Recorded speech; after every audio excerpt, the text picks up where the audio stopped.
Yo everybody, today I want to talk about a game that I streamed over the span of 3 days and that I love. It is none other than Cassette Beasts, a game that came out on April 26th and has had a constant, overwhelmingly positive rating on Steam since. It is a Pokemon-esque game where you use a cassette player to turn into beasts and can capture more with cassette tapes. Now, I've already said that I love this game, so for starters I'm going to point out the good things. My favorite thing about this game is the music. While there isn't an amazing amount of songs in the game, the few are amazing. They fit the game as a whole and add a whole other vibiness to the game. The combat, it's good. Beasts are split into different subtypes, they have amazing designs, and the turn-based system feels amazing. Not only is the base combat system good, when you mix fusion into the mix, it gets insane. The world is good. It's not super big like Elden Ring or any other game that has a massive world, but it makes up for that with its complexity. They smush a lot down into a little area and didn't mess it up. In doing so, the world feels massive while not having to be so.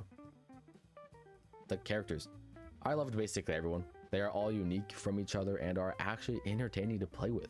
All the character quests feel very fun and rewarding to do, and while doing so, you grow to love the characters. You will eventually have your favorite, and the more you play with certain characters, the more powerful your fusions with them will be. The story is solid.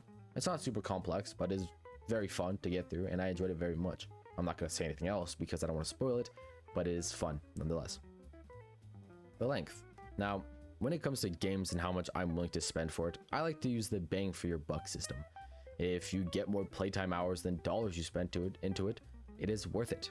Now, this system doesn't work for games that are purely for a certain experience because length doesn't matter and isn't the focus point, but nonetheless, I bought the game for $15 on sale and finished the main story in a little over 23 hours.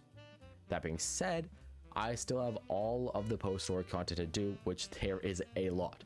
So, all in all, yes, the price fits perfect and it is worth every penny. Those are the main good points I want to talk about. Obviously, there are a lot more, but I don't want to make this video an hour long, so I had to focus on the main things I enjoyed. Now, time for the bad. Honestly, there isn't much, but I feel like it would be wrong if I didn't point out the few things that did happen to me. The first thing, my game crashed twice. Now, honestly, that should count as a good thing considering the new games out recently, but I thought I should still put it in. Second, during the story, you have to fight 12 captains.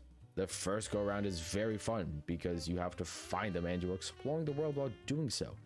But after you do all that, the game makes you go back and fight them all again with boosted stats.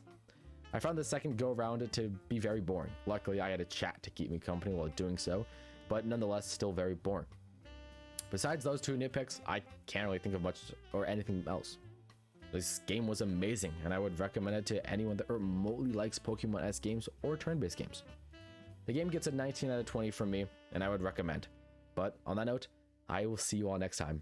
Bye bye.